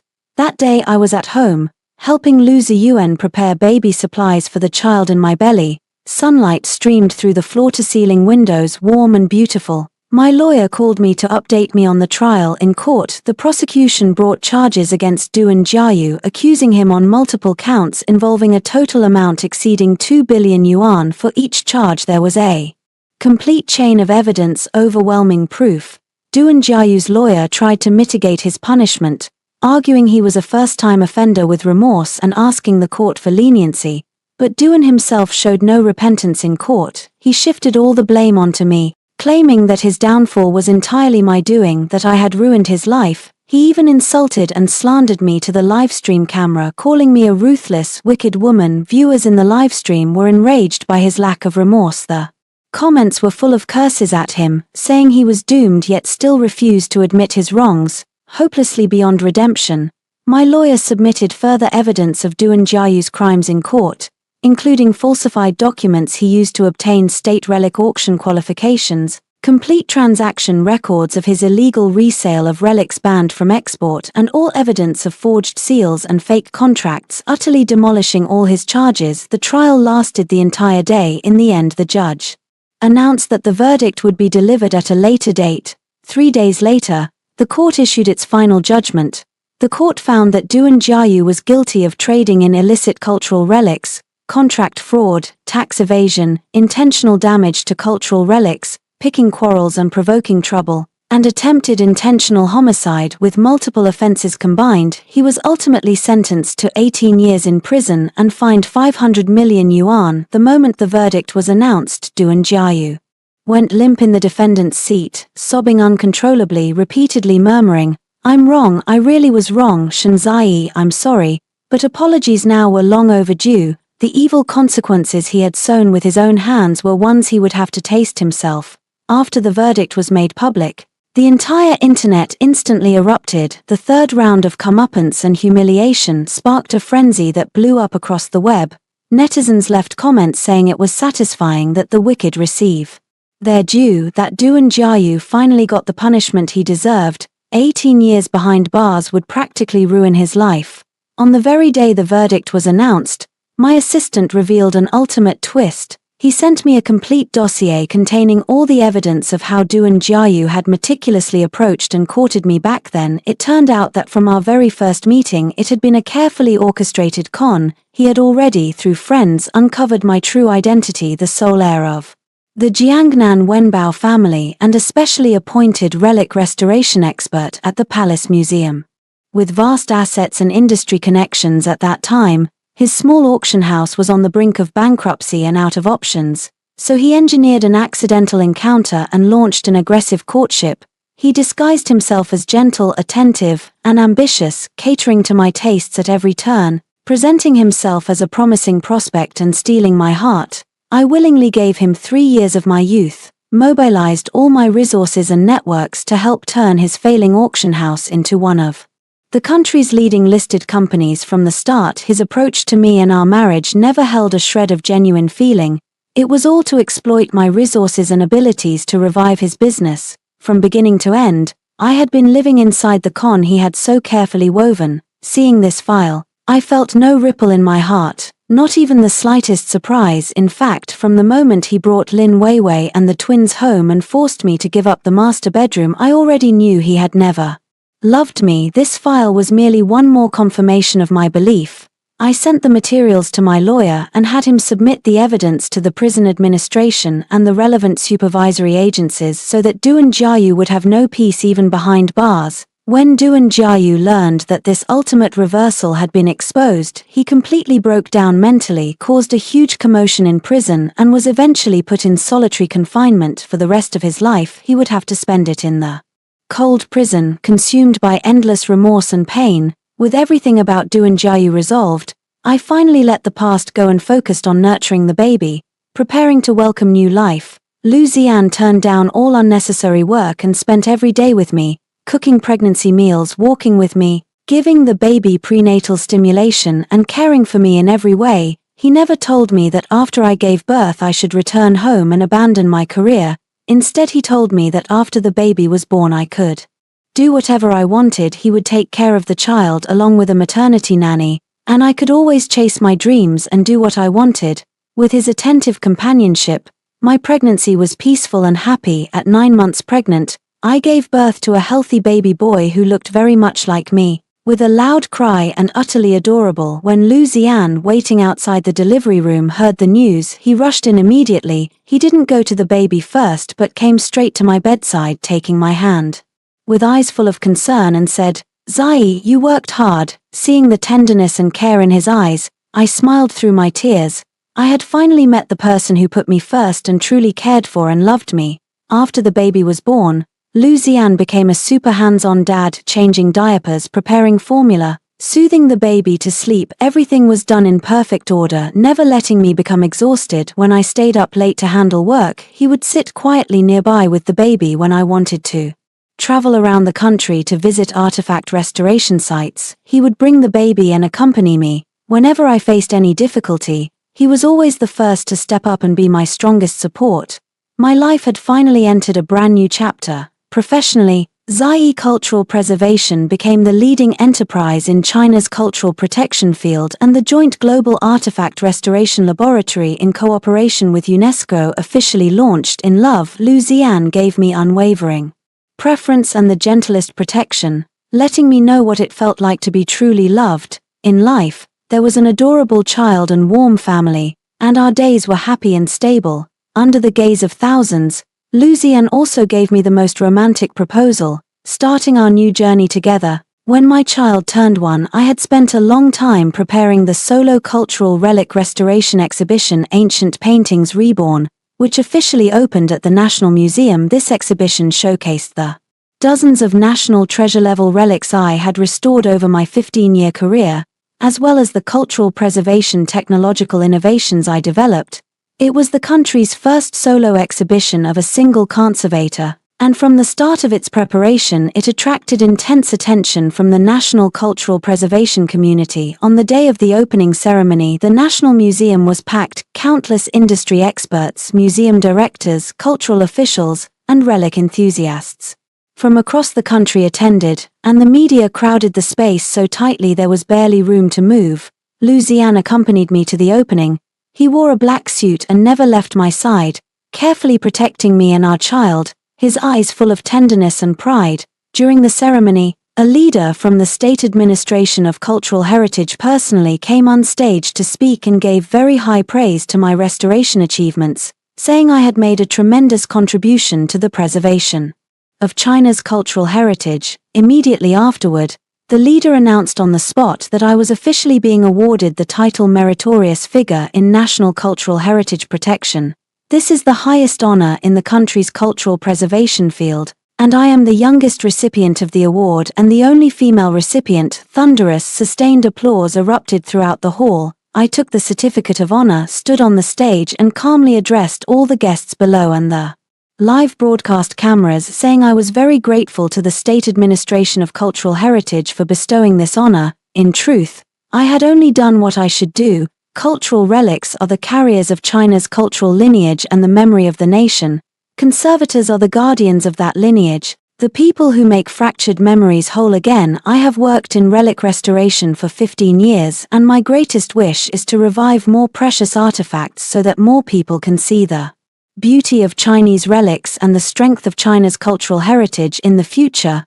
I will continue on the path of cultural relic restoration, using everything I have learned in my life to protect our cultural heritage, so that China's cultural lineage will continue forever, passed down from generation to generation. When I finished speaking, prolonged applause rose again from the audience, and viewers in the live stream filled the comment feed, calling me a true master artisan of a great nation and a source of pride for Chinese women. At the opening ceremony, I also formally announced the establishment of the Zai Cultural Relics Protection Public Welfare Foundation, dedicated to the retrieval of overseas lost cultural relics and the training of young heritage preservation talent, to support the development of China's cultural heritage protection efforts. Just after I announced the foundation's establishment, Lu Ziyan took the microphone and walked onto the stage. He stood beside me, faced the guests and the cameras, smiled and said, "Distinguished guests, friends, hello, I am Lu Ziyan. To support the Zai Cultural Relics Protection Public Welfare Foundation and China's cultural heritage protection work,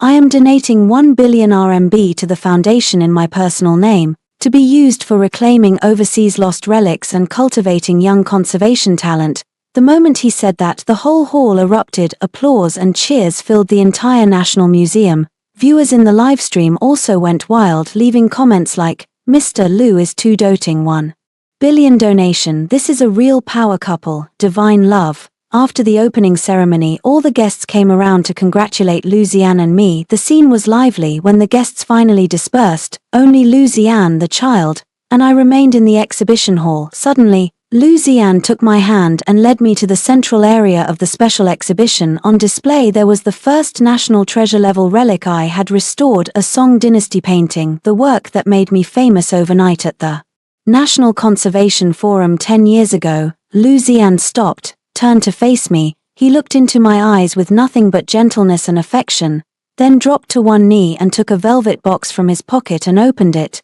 Inside was a custom diamond ring. The setting used ancient filigree inlay techniques and featured a pattern I had designed myself, with a flawless, dazzling diamond at its center. Lu Ziyan looked into my eyes and said earnestly, "Zai, 10 years ago at the National Conservation Forum, when I first saw you, I was drawn to the light in your eyes. Over these 10 years I watched you shine, watched you fall, watched you rise again, more radiant than before.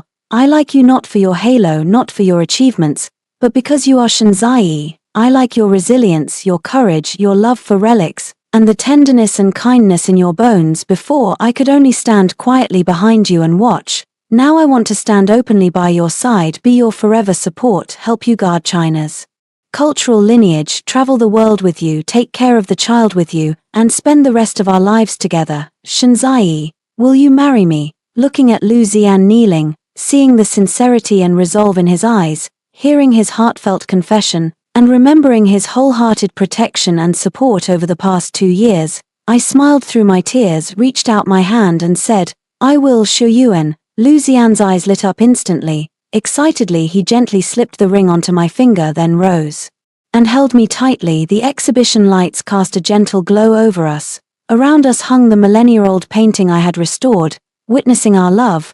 The proposal was captured by on-site media and posted online, instantly trending at the top. The whole internet sent their warmest blessings, saying I had finally come through the hardship, found the right person, and become what every woman envies. Meanwhile, Duan Jiayu in prison saw the news of my successful proposal and the announcement of my national meritorious title and completely broke down.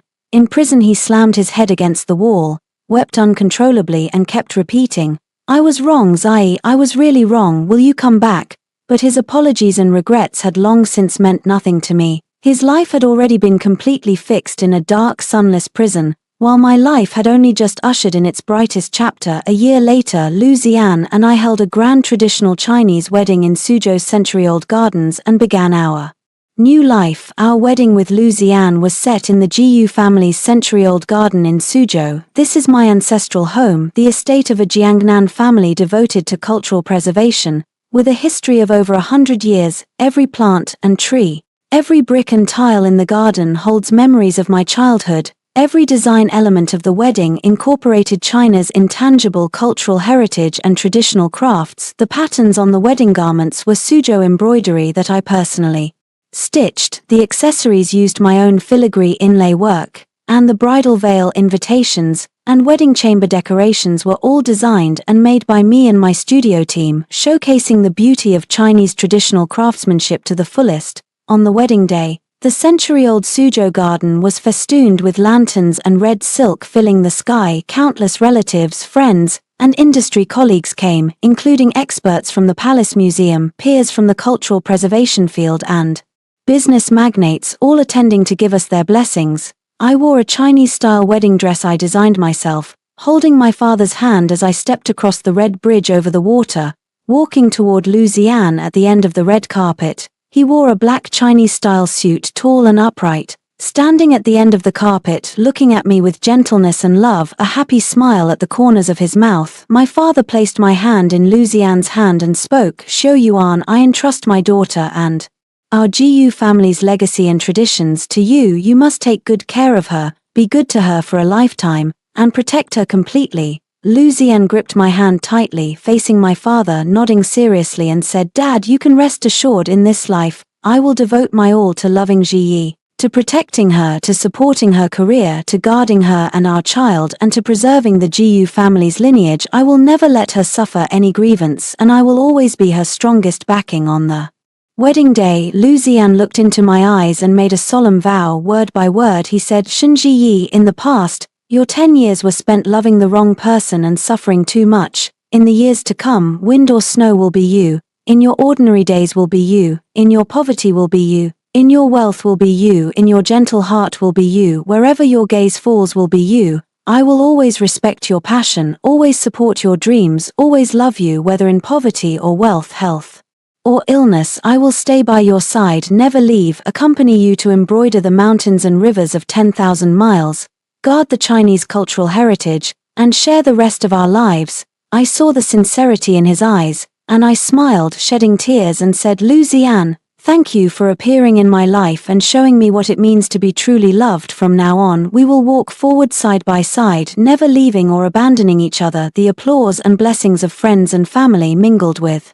the sound of flowing water in the garden, lingered for a long time. On the wedding day, my lawyer brought me one final piece of news. Lin Weiwei, who had once driven away Duan Jiayu's fortune, was arrested by the police for participating in the trafficking of cultural relics and contract fraud tied to Duan Jiayu's case. The court ultimately sentenced her to 12 years in prison and imposed a fine of 5 million yuan, a just punishment for her. Hearing this, I felt no ripple in my heart. Good and evil will be rewarded. The law of heaven runs in cycles.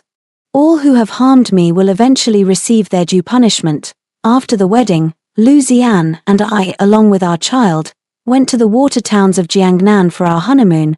We rowed a wooden boat through the misty alleys of Jiangnan, seeking out scattered folk artisans and relic restoration craftsmen, collecting near-extinct repair techniques, and engaged in a public welfare career of cultural protection that we both loved. Lu Zian never demanded that I give up my career and passion for the family. Instead, he accompanied me to do the things I enjoy, supporting all my decisions. He would sit quietly in the audience when I went to the mountains to train young cultural preservation students, bringing the child along. He would quietly help me handle all the chores when I was with foundation matters, and prepare hot meals for me. He would connect me with the world's top cultural preservation experts to solve problems when I hit a restoration bottleneck. I finally understood that true love is a two-way journey, a balance of power, mutual respect, and shared growth. It does not ask you to give up yourself or accept compromise. It makes you more confident, braver, and shine even brighter. A year later, the Global Preservation Joint Laboratory, developed in collaboration with UNESCO, officially opened in Beijing. I served as the director of the laboratory, my non-destructive restoration techniques spreading worldwide, making a significant contribution to global cultural heritage protection. On the day of the laboratory's inauguration, directors of museums from more than 20 countries, preservation experts, and UNESCO officials attended, marking an unprecedented ceremony. I stood on the stage at the opening ceremony, looking out at guests from around the world, at Lu Zian all around me, and at the young cultural preservation students below who were studying intently. I felt an immense calm and contentment. I had finally become the person I wanted to be, a career I loved, a husband who loved me deeply, an adorable child, a family cultural heritage passed down for a century, the freedom to see the world, and a life defined by no one. Just then I received news from the prison. Duan Jiayu had sent word through his lawyer asking to see me, to apologize in person and confess his past wrongs. I was in the lab repairing a Tang Dynasty painting when I got the message. Lu Xian stood beside me and asked, "Zai, do you want to see him? If you don't, we can just refuse." I set down my restoration tools, thought for a moment and said, "Go see him one last time, it'll be a way to say a final goodbye to the old me." A week later I met Duan Jiayu in the prison visiting room. 5 years had passed. The once vigorous auction industry tycoon now had graying hair, a face full of wrinkles, cloudy eyes, a hunched back. He looked a decade or more older and nothing like his former self. The moment he saw me his eyes reddened and tears fell. Pressing against the visitation glass he stared at me, murmuring over and over, "Zai, I'm sorry, I was wrong, I'm really wrong." He sobbed and said, "Zai, back then I was blinded, ungrateful, I wronged you, I shouldn't have lied to you, betrayed you, forced you out of the master bedroom, destroyed your lab or tried to hurt you. The thing I regret most in this life is betraying you and losing the one who truly cared for me." Between his tears he confessed the remorse and suffering he'd felt in prison, saying he thought every day about whether, if he hadn't sinned and betrayed me, he would be the one by my side now, whether the child would be his, whether he would have avoided this fate. I sat there calmly, listening to his confessions with not an ounce of turbulence, no hatred, no resentment, just like watching a stranger of no consequence. When he finished crying I spoke quietly. "Duan Jiayu, this outcome is the one you chose, you walked your own path, you must bear all its consequences yourself." I paused, then continued, "Saying sorry to me now is meaningless when you did those things. You should have foreseen this result. I let go of the past long ago, and of all my feelings toward you. My life has long had nothing to do with you. I didn't come to hear you apologize, I came to tell you stop sending messages through others. We will never meet again in this lifetime, serve your time and reform." With that I stood, turned, and left without looking back. Behind me his wailing and repeated apologies tore the air, but I did not stop. Outside the prison the sunlight fell warmly and brilliantly on me. Lu Xian was waiting by the car. When he saw me he smiled, came up to me, took my hand and said, "Is it over?" I nodded, leaning into his embrace, and smiled. "Yes, it's over, completely over." That chapter filled with betrayal and hurt, the man I had trusted for 10 years, was now finally severed from my life. I would never again waste a single emotion on someone unworthy. I got into the car and Lu Xian handed me an invitation from UN Women, inviting me to New York to attend the Global Women's Forum as a keynote speaker. I looked at the invitation, smiled and leaned against Lu Xian's shoulder, watching the scenery slip past the window, feeling incredibly calm and happy. My life still had a wider world, more beautiful sights, waiting for me to see. After I returned from prison, I completely let go of all past obsessions and hurts and devoted all my energy to cultural heritage protection and to my family. Lu Ziyang accompanied me as we traveled to museums across the country and to remote conservation sites, restoring countless precious artifacts on the verge of destruction.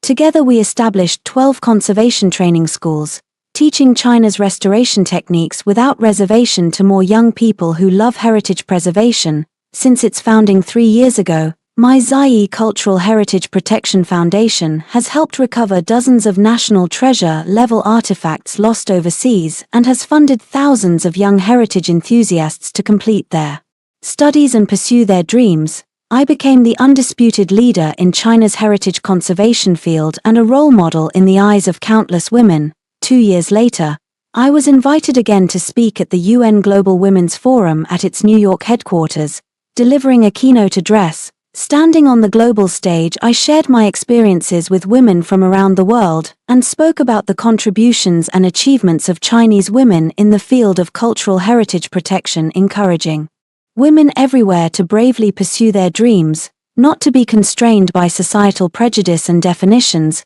and to live the life they want.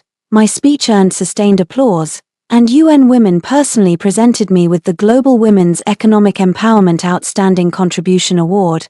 I became the first woman in China's heritage conservation field to receive this honor. When the news reached home, the whole internet exploded. Netizens left messages calling me the pride of Chinese women, a true leading heroine who had become someone every woman admired. After returning from New York, Lu Ziyang and I welcomed our second child, a lovely daughter, completing a perfect pair, Lu Ziyang fully transformed into a super dad, indulging me and our 2 children to the core, yet he never restricted my freedom or interfered with my career. When I traveled the world to attend forums or work on restoration projects, he would bring the 2 children along, accompanying me and serving as my most loyal audience and support. When I stayed up late restoring artifacts, he would bring the children to quietly keep me company without making a fuss, and whenever I faced any difficulty, he was always the first to step up and solve every problem. Many people asked me, after experiencing a failed marriage, how I dared to enter marriage again, how I dared to believe in love once more. I always smiled and said, because good love is never a shackle, it's wings, it lets you fly higher, farther, and see broader landscapes. A good partner won't make you give up your dreams and passions for them. Instead, they will accompany you, chase dreams together, and help you become a better person. At the end of the story, I stand in the Palace Museum's artifact restoration studio, holding restoration tools, working on a Song Dynasty painting. Sunlight streams through the window, falling on me, warm and bright. Lu Ziyan stands beside me, quietly reading, lifting his head from time to time to look at me, his eyes full of tenderness. From the next room come the cooing, babbling laughter of 2 children. Soft and adorable. Outside the window is the Cultural Preservation Research Center I built with my own hands. Young students are earnestly learning restoration techniques, their eyes full of hope for the future and love for the artifacts.